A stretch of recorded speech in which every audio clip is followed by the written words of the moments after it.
Hey guys, how are you all. मैं हूं सैनंदन कुमार ठाकुर और अभी आप देख रहे हैं polytechhub.com। स्टूडेंट्स, इससे पिछले लेक्चर में कंक्रीट टेक्नोलॉजी में हम लोग देखा था कि फाइनेस्ट टेस्ट ऑफ सीमेंट जो कर रहे थे उसमें हम लोगों ने सीव टेस्ट के बारे में जाना था। किसके बारे में? सीव टेस्ट के बारे में, है ना। थोड़ा सा दोहराया जाए तो क्या होगा सीव टेस्ट। सीव टेस्ट वो हो रहा था जिसमें 100 ग्राम ऑफ सैंपल लेते थे, सीमेंट सैंपल, और उसको एक सीव साइज 9 पर रखते थे, सीव नंबर 9 पे, और वहाँ क्या करते थे हम लोग, उसको 15 मिनट तक सेक करते थे। सेक करने के बाद जो रेसिड्यू बचता था उसको वेट कर लेते थे। If that residue is more than 10% तो कहेंगे कि मेरा सीमेंट ठीक नहीं था, और अगर लेस देन 10% है दैट वाई हम लोग कहेंगे कि मेरा सीमेंट जो है ठीक था। स्टूडेंट्स, वो तो यही सीव टेस्ट की बात। अगर आपने वीडियो नहीं देखा है तो जाइए पीछे फ्लैशबैक में और जाइए देखिए और फिर से आके इसको देखिएगा, कोई दिक्कत नहीं है। फिलहाल यहाँ पर अगर फाइनेस्ट टेस्ट की बात किया जाए तो 2 मेथड होती थी इसकी, है ना, sieve test and Blaine's air permeability test. Students, finest test की बात किया जाए तो एक और मेथड होती है जिसको हम लोग बोलते हैं सेडिमेंटेशन एनालिसिस। सेडिमेंटेशन एनालिसिस में यह होता है कि हम लोग वाटर का इस्तेमाल करते हैं फाइनेस्ट जांचने के लिए, लेकिन बृहद पैमाने पर उसका यूज नहीं करते हैं। दैट इज वाई हम लोग बच्चों को नहीं पढ़ाते हैं सीमेंट कंक्रीट में, कंक्रीटिंग में नहीं पढ़ाते हैं। वो जो सेडिमेंटेशन एनालिसिस होता है वो सॉइल मैकेनिक्स में आगे जाकर पढ़िएगा, बहुत ही मजा आएगा सॉइल मैकेनिक्स पढ़ने में। जस्ट इस सेमेस्टर के बाद, मतलब जब 4th सेमेस्टर होगा तो सॉइल मैकेनिक्स में वो भी मैं ही पढ़ाऊंगा। ऐसा मज़ेदार सब्जेक्ट है वो, मत पूछिए। मतलब ये कि अगर आपको फाइनेंस जांचनी है तो you have 3 methods to calculate what is the fineness of cement. First one is sieve test, second one is air permeability test, या फिर इसको कहिए Blaine's air permeability test. Third one is sedimentation analysis, and we will only study about only of 2 out of 3। टू कौन कौन हो जाएगा? 1 and second. तो फर्स्ट हम लोग पढ़ चुके हैं, सेकेंड हम लोग पढ़ेंगे। सेकेंड में ब्लेन एयर परमिएबिलिटी टेस्ट जो है वो जानते हैं क्या होता है। सबसे पहले जानते हैं कि ब्लेन एयर परमिएबिलिटी टेस्ट जो है ये किस प्रिंसिपल पर काम करता है। स्टूडेंट्स, ये बहुत कॉमन बात है जो अगर हम यहाँ पर लिख दिए हैं कि ब्लेन एयर परमिएबिलिटी टेस्ट जो होता है प्रिंसिपल ऑफ सरफेस एरिया पर काम करता है। ये कैसे काम करता है थोड़ा सा देख लिया जाए। स्टूडेंट्स, मान के चलिए आपके पास कोई सीमेंट पार्टिकल इतना बड़ा है, मान के चलते हैं अभी, है ना। आप ये नहीं कहिएगा सर सीमेंट पार्टिकल स्क्वायर कब से हो गया, ये रेक्टेंगल कब से हो गया, मैंने ऐसा मान लिया। नहीं मानना है तो कोई लड़का क्या करेगा, सर्कुलर मान ले। क्या मान ले? मान चलते सीमेंट पार्टिकल ये सर्कुलर पार्टिकल है जिसकी डायमीटर मान चलते हैं 4 माइक्रोन है। इस सीमेंट पार्टिकल को जब आप तोड़ोगे तो मान चलते हैं इतना छोटा पार्टिकल, इतना बड़ा नहीं, इतना छोटा पार्टिकल हमको मिलेगा। ठीक है, इतना छोटा पार्टिकल मिला, मतलब कि इस सीमेंट पार्टिकल को तोड़ोगे तो इतना छोटा पार्टिकल मिलेगा। ये बात सही है। तो हम कह सकते हैं यहाँ पर कि ये जो है इन सभी पार्टिकल्स के अपेक्षा में बड़ा पार्टिकल्स है। मतलब कि अगर आप इसका सरफेस एरिया देखो, अगर मान चलिए सरफेस एरिया इसका A1 है, मतलब सरफेस एरिया कहने का मतलब क्या है स्टूडेंट्स? सरफेस एरिया कहने का मतलब ये जो बाहरी परत का एरिया है इस विशेष spherical shape of the cement particle का, अगर उसका सरफेस एरिया A1 है, ठीक है, या फिर मान के चलो A है, तो इस सबका जो सरफेस एरिया आप ऐड करोगे तो A से ज्यादा हो जाएगा। थोड़ा सा दिमाग लगा सकते हो। अगर मान चलिए कोई रेक्टेंगुलर शेप है, इस रेक्टेंगुलर शेप को अगर आप 2 पार्ट में बांट दोगे तो क्या होगा, वॉल्यूम तो कांस्टेंट रहेगा, बट इसका पर्सनल वॉल्यूम, इसको वॉल्यूम को ऐड करेंगे तो कांस्टेंट हो जाएगा, लेकिन इसका जो क्रॉस सेक्शनल एरिया होगा, या फिर ये कहिए कि जो सरफेस एरिया होगा वो इंक्रीज कर जाएगा। देखिए यहाँ पर ये एक्स्ट्रा एरिया आ रहा है, ये एक्स्ट्रा सरफेस एरिया आ रहा है। मतलब ये कि अगर आप सरफेस एरिया बढ़ा देते हो तो क्या होगा, आपको पार्टिकल स्मॉलर करना पड़ेगा। बात समझ में आई कि नहीं? देखिए ये कोई सीमेंट पार्टिकल था, मैंने इसको नंबर पार्टिकल्स में तोड़ दिया, तो क्या होगा, इस सीमेंट पार्टिकल्स का सबसे छोटा पार्टिकल्स मिलेगा जिसका सरफेस एरिया ज़्यादा होगा। अगर मान चलिए सरफेस एरिया ज़्यादा है, ठीक है, सरफेस एरिया ज़्यादा है, तो कहा जा सकता है कि पार्टिकल फाइनर होगा कि नहीं होगा? बिल्कुल फाइनर होगा, है ना। एक और एक्सपेरिमेंट करते हैं। मान चलिए 1 ग्राम ऑफ सीमेंट में ऐसे 4 पार्टिकल्स है। कितने हैं? 4 पार्टिकल्स। 4 नंबर ऑफ पार्टिकल्स है, 4 नंबर ऑफ सैंपल्स है। ऐसे कितने में? 1 ग्राम में, जिसका स्पेसिफिक सरफेस एरिया मान चलते हैं 2000 सेंटीमीटर स्क्वायर पर ग्राम है। मान चलते हैं ऐसा चारों पार्टिकल्स का। लेकिन उसी 1 ग्राम सैंपल में इसका जो सरफेस एरिया है वो मान चलते हैं 3025 सेंटीमीटर स्क्वायर पर ग्राम है ना। 1 ग्राम सैंपल ये भी था, 1 ग्राम सैंपल ये भी था। उसके बाद इसमें 4 नंबर ऑफ पार्टिकल्स था, इसमें नंबर ऑफ पार्टिकल्स मैंने डिटरमाइन नहीं किया।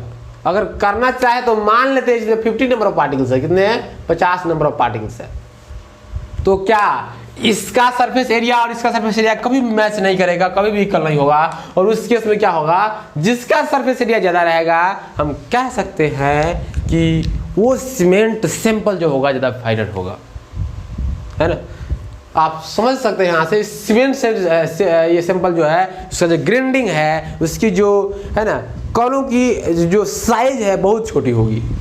और आपको पता होना चाहिए या फिर पता होने में बहुत दिलचस्पी ये लेना चाहिए कि जितना ही सीमेंट का साइज फाइनल होगा उतना बेटर स्ट्रेंथ वो गेन करेगा। कैसे स्टूडेंट्स वो भी समझ लीजिए, तब आके ये टेस्ट को करेंगे, है ना। ये बहुत ही काम बचा हुआ है अभी। तो मान चलिए ऐसा सीमेंट पार्टिकल्स आपके पास है जो कि बहुत फाइनल है, तो क्या होगा स्टूडेंट्स, इस सीमेंट पार्टिकल्स को जब भी आप वाटर के कांटेक्ट में लाओगे तो ये सीमेंट पार्टिकल्स के ऊपर वाटर अपना लेयर बनाना शुरू करेगा, वाटर अपना लेयर बनाना शुरू करेगा। यूं कहे तो वाटर के साथ ये प्रत्येक सीमेंट पार्टिकल रिएक्शन करना शुरू कर देगा। ठीक है, अब बताओ सीमेंट को रिएक्शन करने के लिए किसी जरूरत पड़ती है, वाटर की जरूरत पड़ती है कि नहीं पड़ती है, पड़ती है। ठीक है, तो वाटर जब इस प्रकार के सैंपल में डालेंगे जिसका सैंपल फाइनल होगा उसमें आप वाटर डालोगे तो प्रत्येक सीमेंट पार्टिकल जो होगा उसके ऊपर वाटर आ जाएगा और वहां से जो हाइड्रेशन प्रोसेस होता है वो क्विक होगा, मतलब कि तेजी में होगा। और उसके अलावा जो हाइड्रेशन प्रोसेस का जो सिस्टम होता है जिसमें आप ये कह लीजिए कि स्ट्रेंथ गेन का जो रेट होता है वो इंक्रीज कर जाएगा, वो बढ़ जाएगा। जितना जल्दी हाइड्रेशन होगा उतना जल्दी rate of gain of strength होगा, उतना अच्छा rate of gain of strength होगा। इसीलिए कहते हैं कि जिस पार्टिकल्स का शेप और साइज फाइनल पार्टिकल्स है उसको क्या करेगा, अगर सीमेंट है तो जल्दी रिएक्शन करेगा और बेटर स्ट्रेंथ देगा। अगर इस केस में मान चलो 50 नंबर ऑफ पार्टिकल्स था, 50 नंबर ऑफ पार्टिकल्स क्या कर रहा है, हाइड्रेशन प्रोसेस में भाग ले रहा है। और इस केस में देखो 4 नंबर ऑफ पार्टिकल्स है, 4 नंबर ऑफ पार्टिकल्स को ऊपर वाटर आएगा, ऊपर वाटर आएगा तो क्या होगा, 4 नंबर ऑफ पार्टिकल्स ही सिर्फ मात्र और मात्र ये केमिकल रिएक्शन में भाग ले पाएंगे, मतलब कि हाइड्रेशन प्रोसेस में भाग ले पाएंगे। जिसके कारण इसका rate of gain of strength और इसका rate of gain of strength दोनों में मैटर कर जाएगा, इसका ज़्यादा होगा इसका कम होगा। बातें समझ में आ रही है। मतलब कि कोर्सर जो पार्टिकल होगा, कोर्सर कहने का मतलब जो बड़ा पार्टिकल होगा उसका rate of gain of strength कम होगा एज कम्पेयर टू जो फाइनल पार्टिकल होगा उसका। समझ में आ रही है बातें। तो ये सारी चीजें इस विशेष टेस्ट के पीछे और इसी विशेष प्रिंसिपल पर ये टेस्ट काम करता है और उसको कहते हैं principle of specific surface area. क्या, principle of specific surface area. तो मेरा जो ब्लेंस एयर परमिएबिलिटी टेस्ट है कहीं ना कहीं प्रिंसिपल ऑफ सरफेस एरिया पर काम करने वाला है और आगे हम उसका प्रोसीजर देखेंगे। तो देखिए ब्लेंस एयर परमिएबिलिटी टेस्ट में लिखा क्या हुआ है ना, ये काम करता है किस पर, प्रिंसिपल ऑफ सरफेस एरिया पर काम करता है। देखिए surface area, let me change my the colour of marker. ये जो है हाँ सरफेस एरिया पर काम करता है कौन, ब्लेंस एयर परमिएबिलिटी टेस्ट, है ना। और हमने अभी बताया आपको the more will be the surface area the proper will be the grinding of cement. जितना ज़्यादा सरफेस एरिया होगा उतना ही फाइनल पार्टिकल्स होगा सीमेंट में। ठीक है, अब उसके बाद देख लीजिए, और उसके बाद जो फाइनल ये जो ऑपरेटर्स होता है उसका इस्तेमाल हम लोग करते हैं। आप लोग क्या कीजिए कि इसका फिगर बना लीजिए। इस फिगर को हम समझाते हैं पहले। ये है ब्लेन एयर परमिएबिलिटी apparatus। क्या है, ब्लेंस एयर परमिएबिलिटी apparatus। इसका ये पूरा सेटअप है। सेटअप कहने का मतलब है कि ये पूरा सेटअप है, ये मतलब कि पूरा अरेंजमेंट है जिससे टेस्ट हो जाएगा। देखिए इसमें क्या क्या है। इसमें जो आपको दिख रहा है उसमें ये जो है आप इसको इवैक्यूएटिंग ट्यूब कहिए या फिर एक और नाम दे देते हैं हम इसका, रबर ट्यूब। देखिए पहले ये जान लीजिए कि ये यू शेप का जो है उसका नाम होता है U2 मैनोमीटर। क्या होता है? U2 manometer. U2 मैनोमीटर एक ऐसा डिवाइस होता है जो कि प्रेशर डिफरेंस क्रिएट करता है, मापता है। क्या? प्रेशर डिफरेंस मापता है। तो क्या हो जाएगा स्टूडेंट्स, इसका नाम है U2 मैनोमीटर। और इससे आपके पास अभी इतना ही नॉलेज होना जरूरी है कि U2 मैनोमीटर एक ऐसा डिवाइस है जो कि प्रेशर के साथ डील करता है, मतलब कि प्रेशर को मापने वाला एक प्रकार का डिवाइस होता है ना। इस विशेष डिवाइस में क्या होता है, इस विशेष डिवाइस में एक हेवी लिक्विड भरा होता है जिसको हम लोग बोलते हैं, क्या बोलते हैं, इसको बोलते हैं हम लोग मरकरी। क्या बोलते हैं? मरकरी। मरकरी इसमें भरा होता है हेवी लिक्विड जिसको बोलते हैं मरकरी। लिखिए नहीं, क्या लिखिएगा? लिखिए नहीं, क्योंकि आप जब 4th सेमेस्टर में जाओगे तो एक बहुत अच्छा चीज़ पढ़ना है ना, हाइड्रोलिक्स, या फिर उसको इसी को कहते हैं फ्लूइड मैकेनिक्स। तो उसमें यही सब चीज़ के साथ आप लोग प्ले करोगे, खेलोगे, कोई दिक्कत नहीं है। तो ये जो बात है ये क्या है, ये U2 मैनोमीटर है। U2 मैनोमीटर में क्या हो रहा है कि नीचे एक हेवी लिक्विड होता है जिसको बोलते हैं मरकरी। इस U2 मैनोमीटर को हमने क्या किया है, एक रबर ट्यूब से अटैच कर दिया है। आप लोगों में से बहुत आदमी ऐसा होगा जिसके माता पिता को क्या होगा कि BP है ना, जिनके माता पिता का जो ब्लड प्रेशर है उसको रोज लगभग महीने में जांचने की जरूरत पड़ती होगी।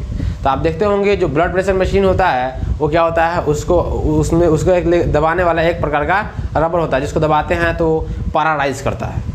आप देखते होंगे जैसे कि सेम इसी टाइप का होता है। इस प्रकार ये जो है रबर ट्यूब, इसको दबाते हैं तो इसमें एयर जाएगा, पैरालाइज करेगा, है ना, उसके अनुसार से रीडिंग देगा। तो ये क्या U2 मैनोमीटर का फंक्शन है वो समझने की आवश्यकता नहीं है। फिलहाल आप इतना ही जानिए कि ये क्या है, रबर ट्यूब। इस रबर ट्यूब से आप जब इसको प्रेस करोगे तो इसके अंदर एयर जाएगा। जैसे ही एयर जाएगा तो इस लिक्विड का लेवल राइज करेगा। ठीक है, इस लिक्विड का लेवल क्या होगा, राइज करेगा स्टूडेंट्स। ठीक है, अभी हम आपको क्या समझा रहे थे, इस ये apparatus में है क्या क्या। तो ये है रबर ट्यूब, ये है U शेप का जो है, ये है U2 मैनोमीटर। क्या है? U2 manometer. अब देख लीजिए स्टूडेंट्स, ये जो है आपको ये जो शेप दिख रहा है यहाँ से यहाँ तक, इसको बोलते हैं हम लोग परमिएबिलिटी सेल। क्या बोलते हैं? Permeability cell. आपको दिख रहा होगा ये परमिएबिलिटी सेल है। इस परमिएबिलिटी सेल में ये जो ऊपर में एक बोल्ट टाइप का स्ट्रक्चर है कुछ इस प्रकार का, जिसको बोलते हैं हम लोग, इस प्रकार का जो स्ट्रक्चर है इसको बोलते हैं हम लोग प्लंजर। क्या बोलते हैं? प्लंजर। ठीक है स्टूडेंट्स, इसको क्या बोलेंगे? प्लंजर बोलेंगे।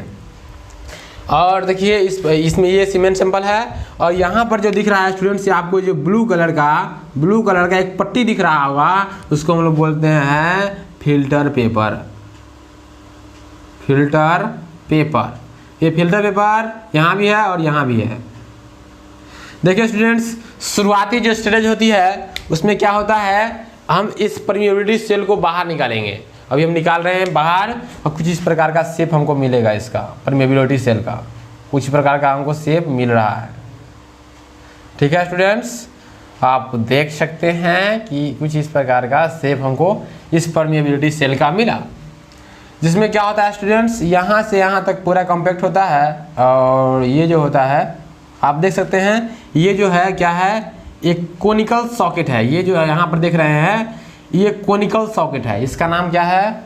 Conical socket. कोनिकल सॉकेट है ये जो कोनिकल सॉकेट है इसको हम क्या करते हैं, U2 मैनोमीटर का जो ये जो फर्स्ट एंड है इसमें घुसा देते हैं। ठीक है, तो ये कोनिकल सॉकेट है, वो क्या करेगा, इस विशेष परमिएबिलिटी सेल को U2 मैनोमीटर से अटैच करेगा। ठीक है, आप यहाँ पर देख सकते हैं।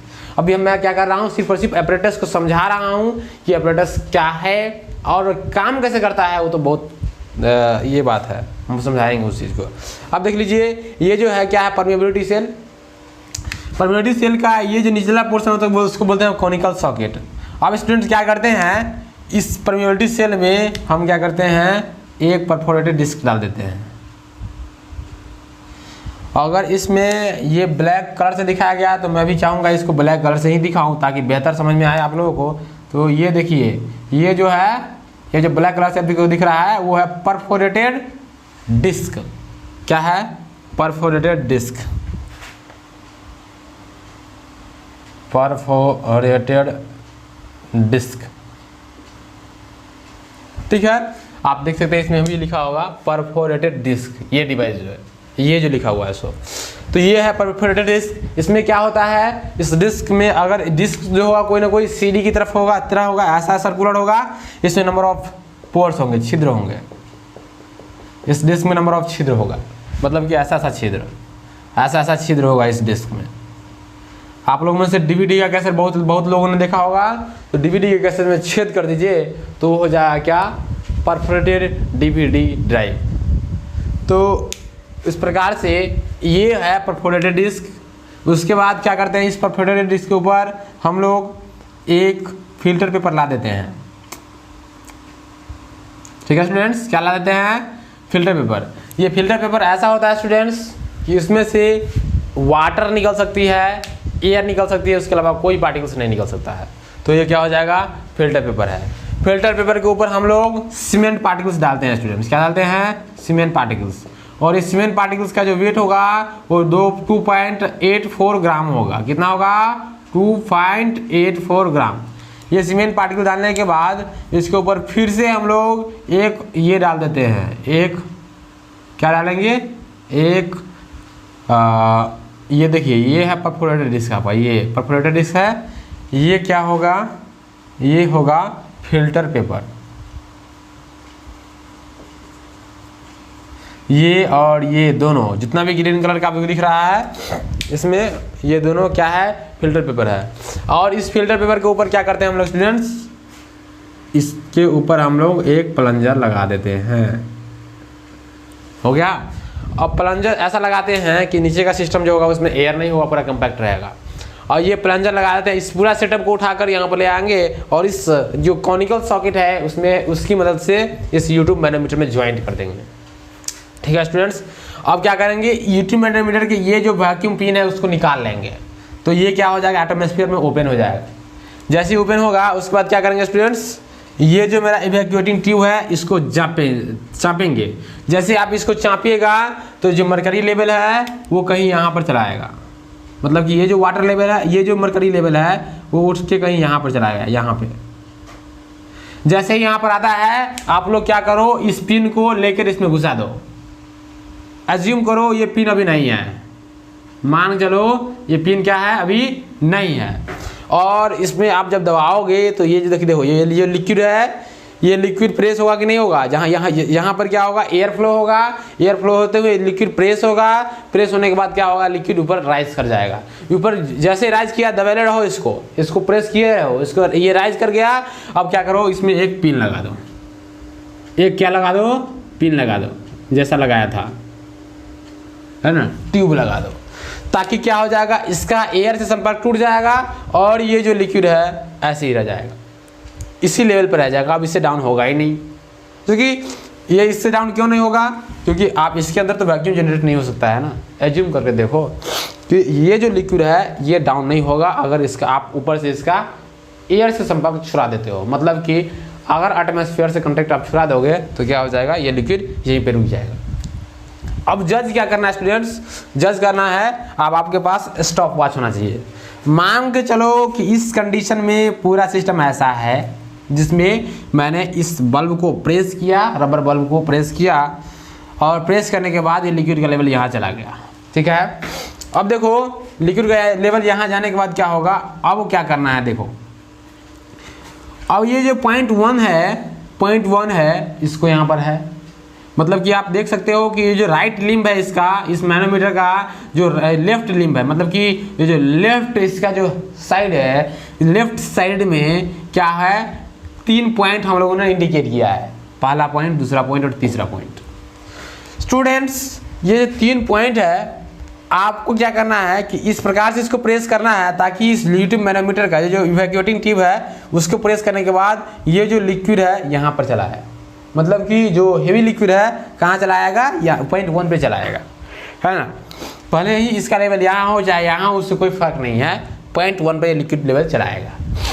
ठीक है, अब क्या करना है स्टूडेंट्स, अब ये करना है कि आपका जो ये पिन है आप उसको निकालोगे। जैसे ही स्पिन को निकालोगे ये जो लिक्विड है ये राइज करेगा ऊपर में, क्योंकि यहाँ पर प्रेशर आएगा, एयर प्रेशर, जैसे इसको दबाएगा तो ये लिक्विड ऊपर में राइज करेगा। देखो राइज करेगा तो पहले 0.2 पर आएगा, तो जब ये 0.2 पर आएगा तो स्टॉप वॉच से इस टाइम को T मान लेंगे, T1 मान लेंगे, ठीक है।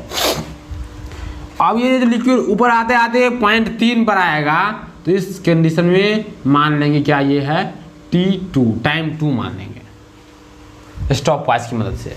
जैसे ये प्रेशर, ये वैक्यूम पिन हटाओगे ये लिक्विड ऐसे ऐसे मूव करना शुरू कर देगा। यहाँ से तो यहाँ तक तो था ही, यहाँ से लेवल इसका राइज होना शुरू हो जाएगा।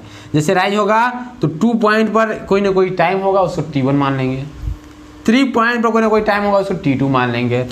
अब क्या करना है स्टूडेंट्स, है ना, अब ये करना है कि T2 में से T1 का डिफरेंस निकालेंगे, T2 और T1 के बीच का डिफरेंस मान के निकालेंगे तो क्या आ जाएगा T2 माइनस T1, ठीक है। ये T2 माइनस T1 जो होगा एक विशेष प्रकार का टाइम मिलेगा, और यहाँ से सिर्फ और सिर्फ टाइम निकालने के बाद हम इसका सरफेस एरिया निकाल सकते हैं। उसके लिए फॉर्मूला होता है क्या, S√T, S इक्वल्स टू होता है S K√T, जहाँ पर K क्या होता है स्टूडेंट्स, ब्लेंस परमेबिलिटी कांस्टेंट होता है, और T जो होता है यही T2 माइनस T1 जो होगा वो, मतलब कि T की वैल्यू सिर्फ यहाँ से फाइंड करेंगे, K की वैल्यू मेरे पास होती है, उसके बाद सरफेस एरिया निकाल लेंगे, और सरफेस एरिया के अगर रेंज दिया हमारा जो स्टैंडर्ड रेंज है, मतलब कि स्टैंडर्ड रेंज कहने का मतलब जो अमेरिकन इंस्टीट्यूट पर है, मतलब कि ASTM जो है, एक अमेरिका में एक इंस्टीट्यूट चलती है टेस्टिंग ऑफ मटेरियल का, वो उनके अनुसार जो ये वैल्यू होना चाहिए S की वैल्यू वो होना चाहिए 3175 सेंटीमीटर स्क्वायर पर ग्राम, ये होना चाहिए। लेकिन अगर इससे कुछ इधर उधर होता है तो हम लोग सिर्फ और सिर्फ इसका स्पेसिफिक एरिया फाइंड कर रहे हैं। अगर मान चलिए उस विशेष डेड लाइन से इधर उधर होता है तो उसके अनुसार कहेंगे कि अच्छा है या फिर खराब है, ठीक है। तो ये रहा इसका प्रोसीड्योर। अब इस प्रोसीड्योर को हम लिखेंगे, आपसे ये सिस्टम अभी हम ये चाहेंगे कि आप लोग क्या करो, क्योंकि स्पेस कम है, आप लोग क्या करो, इस सब को छोड़ो अभी, है ना, इसको भी छोड़ो, ये ठीक है, ये भी नोट कर लेना। ये क्या है, ये कैसा फिगर है, ये फिगर था परमेबिलिटी सेल,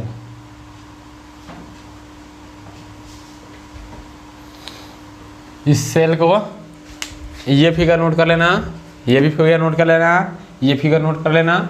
जैसे लिखा हुआ है ऐसे फिलहाल पहले नोट करो, उसके बाद हम आगे बढ़ते हैं, ठीक है। ये सब लिखने की जरूरत नहीं है। उसके बाद हम क्या करेंगे, अब इसका जो प्रोसीड्योर है स्टेप वाइज इसका प्रोसीड्योर लिखेंगे, स्टेप 1 स्टेप 2 कैसे काम करना है। तो फिलहाल अभी आप सेटअप बनाओ, सेटअप मतलब कि स्क्रीनशॉट लो, क्या करोगे, स्क्रीनशॉट लोगे, पानी ले आओ।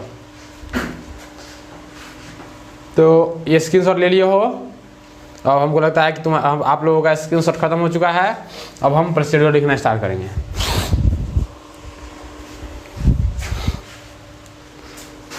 ये मौसम कुछ आजकल ठीक नहीं चल रहा है, मौसम कुछ आजकल ठीक नहीं चल रहा, मौसम। और तुम लोगों में से किसी का नाम मौसम होगा तो इसके लिए घबराना नहीं है। मैं प्रकृति के बारे में बात कर रहा था, इसको भी इरेज कर देते हैं।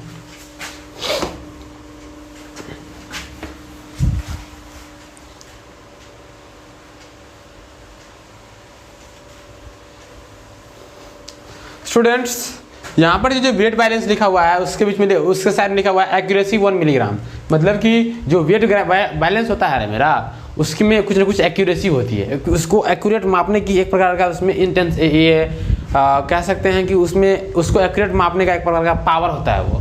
तो जो वेट बैलेंस हम इसमें यूज़ करेंगे उसका पावर 1 मिलीग्राम तक को ये करने का होगा, मतलब कि 1 मिलीग्राम तक वो सही माप सकता है, ऐसा वेट बैलेंस लेंगे, ठीक है। नहीं तो वैसा वेट बैलेंस नहीं ले आना जिससे आलू जोखते हैं, आलू का वेट करते हैं वो बैलेंस काम नहीं करेगा। इसीलिए ज़्यादा सेंसिटिव वेट बैलेंस रहेगा, ज़्यादा फायदा में मिलेगा हम लोगों को।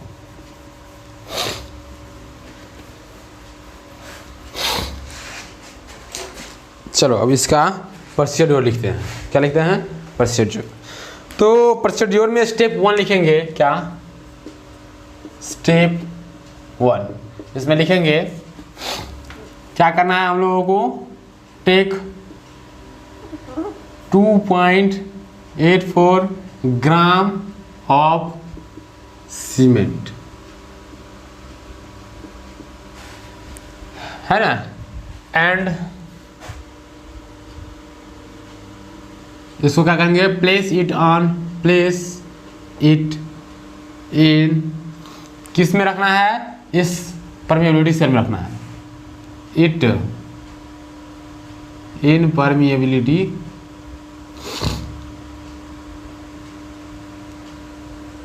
सेल, ठीक है, इस परमिएबिलिटी सेल में रखना है। विथ सेल विथ अरेंजमेंट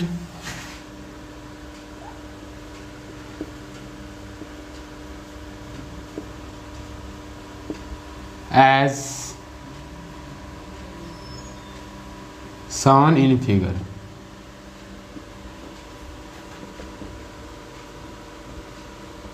ठीक है, इस अरेंजमेंट के साथ इसको क्या करना है? इसमें रखना है।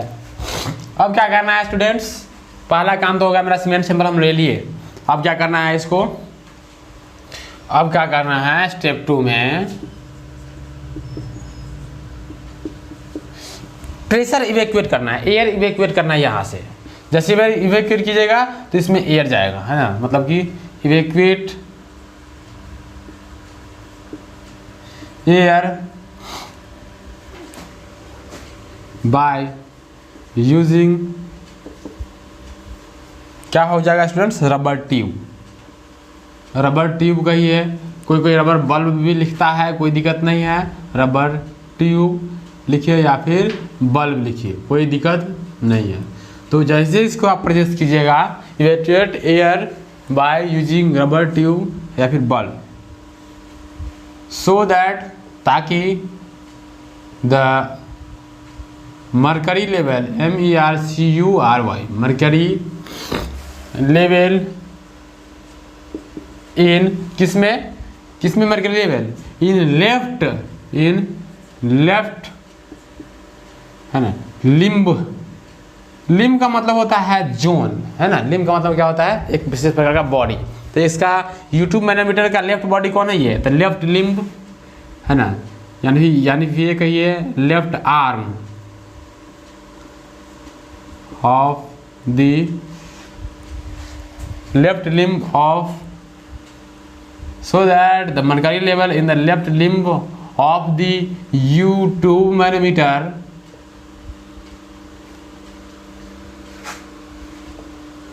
will be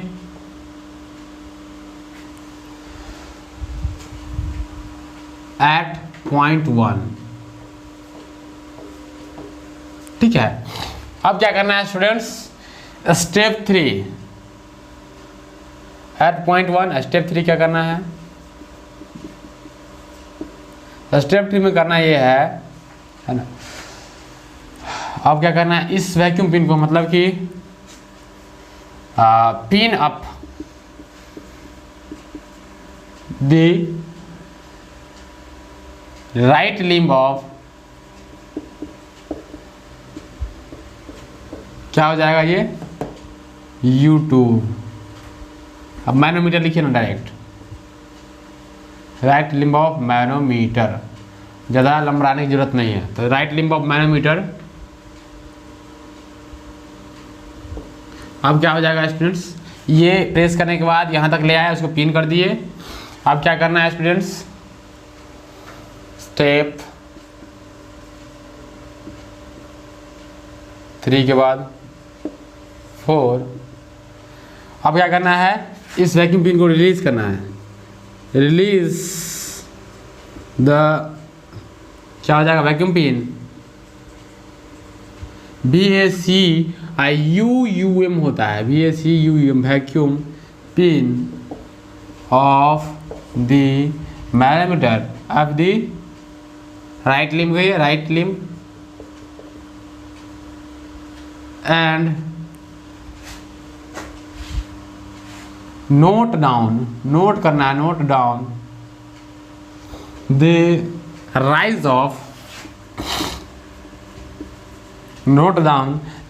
of ये क्या है, लिक्विड, राइज ऑफ मरकरी। ये कौन सा लिक्विड था, मरकरी था, मरकरी, राइज ऑफ मरकरी।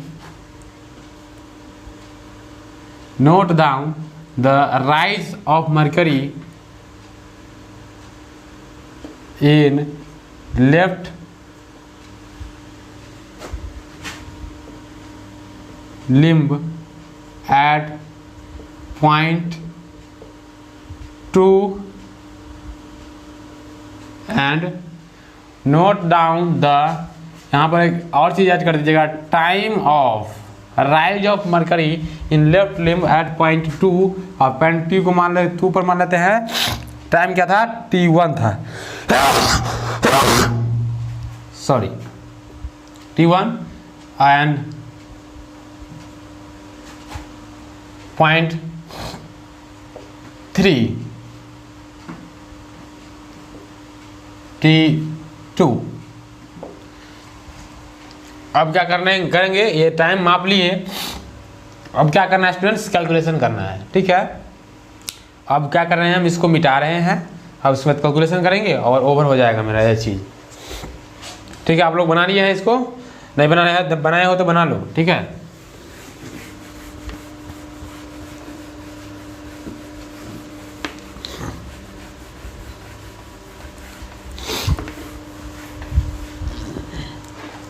अब करना है क्या, calculation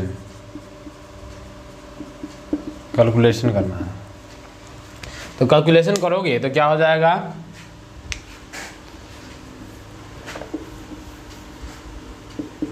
total time in rising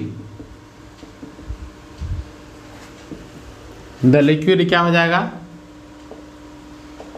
T2 minus T1 हो जाएगा, and by using formula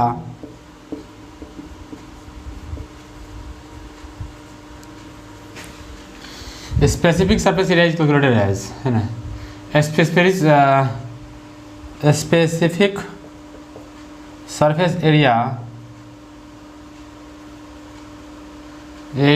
equals to क्या, ये क्या हो जाता है, एस हो जाता है, एस इक्वल्स टू क्या हो जाएगा स्टूडेंट्स, के रूट ओवर टी, वेयर जहाँ पर क्या हो जाएगा, जहाँ पर के इक्वल्स टू क्या हो जाएगा, ब्लेंस कांस्टेंट, क्या हो जाएगा, ब्लेंस कांस्टेंट, और जिसकी वैल्यू जो होती है ना, जिसकी वैल्यू होती है अप्रोक्सीमेटली 583 होती है, अप्रोक्सीमेटली 583 होती है।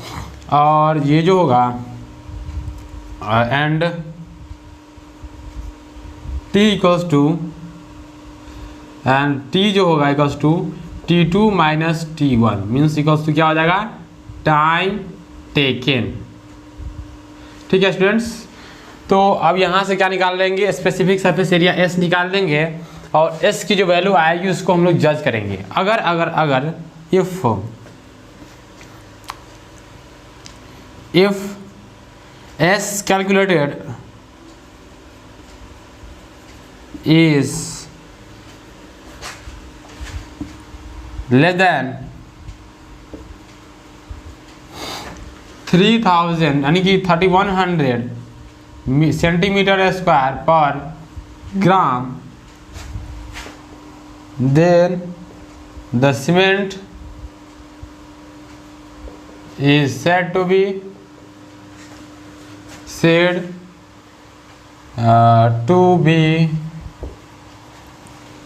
have improper grading,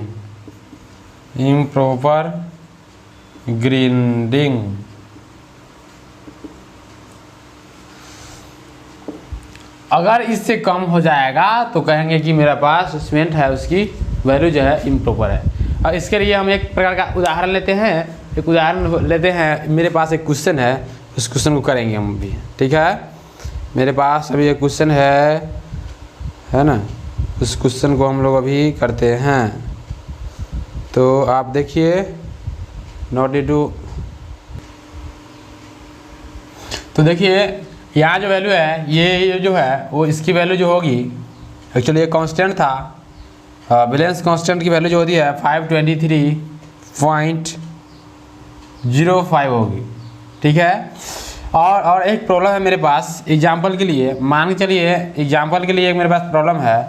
अगर इफ़ t इक्वल्स टू क्या है, t इक्वल्स टू है 29 सेकेंड, है ना, मतलब कि टाइम लिया जो है, टाइम लिया गया वो 29 सेकेंड है। तो सरफेस एरिया क्या होगा, देन सरफेस एरिया क्या हो जाएगा स्टूडेंट्स, s इक्वल्स टू क्या हो जाएगा, k रूट t होता है, k रूट ओवर t, मतलब कि k की वैल्यू 523 पॉइंट क्या हो जाएगा 05 रूट ओवर t की वैल्यू जो होगी वो क्या हो जाएगी 29 सेकेंड। आप जब इसको कैलकुलेट करोगे तो आपको वैल्यू मिलेगा 2817 सेंटीमीटर स्क्वायर, है ना, पर ग्राम। ये जो वैल्यू मिलेगा स्पेसिफिक सरफेस एरिया का, उसके अनुसार आप कह सकते हो कि ये जो मेरा सीमेंट पार्टिकल्स है उसके पास कुछ इस प्रकार का नेचर होगा कि इसमें फाइनल पार्टिकल्स जो होगी एज कम्पेयर टू जो स्टैंडर्ड सिस्टम है, स्टैंडर्ड सिस्टम से उससे थोड़ा सा कम होगा। मतलब ये इस प्रकार के सीमेंट में कुछ और फाइनल पार्टिकल्स को होने की ज़रूरत है। तो यहाँ से आप कह सकते हो कि ये जो सिस्टम है ब्रेन एयर परमिएबिलिटी टेस्ट का, उसमें कुछ ऐसा सिस्टम होता है। आप इसको याद रखो, बनाओ। ये चीज़ है आपको डिप्लोमा की एग्जामिनेशन में नहीं आती है जनरली, लेकिन जब हम पढ़ा रहे हैं तो मैंने एक बात कहा था कि मैं स्टैंडर्ड तरीके से पूरा चीज़ को कवर करवाऊंगा। इसलिए अगर आप कंक्रीट टेक्नोलॉजी पढ़ते हैं तो ये सब चीज़ का ज्ञान होना आपके पास ज़रूरी है। तो स्टूडेंट्स, अगला जो मेरा लेक्चर आने वाला है वो होगा कंसिस्टेंसी टेस्ट पर, है ना। तो कंसिस्टेंसी टेस्ट, उसके बाद लेक्चर आएगा टाइप्स ऑफ सीमेंट का, और आपका ऑल ओवर दी कंप्लीट हो जाएगा, ठीक है। तो मिलते हैं आने वाले लेक्चर्स में, बने रहिए। और सुन लीजिए एक बात और आते हो तो लेक्चर को पूरा देखो। लेक्चर को पूरा नहीं देखते हो जिसके कारण क्या होता है, आप लोगों को माइंड में नहीं जा पाता है, इसीलिए पूरा देखो ताकि बेहतर होगे। और मेरा जो मोबाइल नंबर है उस पर संपर्क करना मत भूलना। उसका मेरा मोबाइल नंबर है 9137073346। ये मेरा मोबाइल नंबर मतलब कि एस के ठाकुर का मोबाइल नंबर है। दैट इज़ वाई आप इस पर कॉल कर सकते हैं और जो भी प्रॉब्लम होगा उसको पूछ सकते हैं, ठीक है। तो बने रहिए हमारे साथ। इस प्रकार से कंक्रीट टेक्नोलॉजी आज खत्म हुआ। ये चैप्टर नहीं, मतलब कि ये टेस्ट खत्म हुआ। आने वाले सिस्टम में हम लोग पढ़ेंगे consistency test, initial and final exam को ऑब्टेन करेंगे और ओवर करेंगे उस चीज़ को भी। ओके, तो बने रहिए मेरे साथ।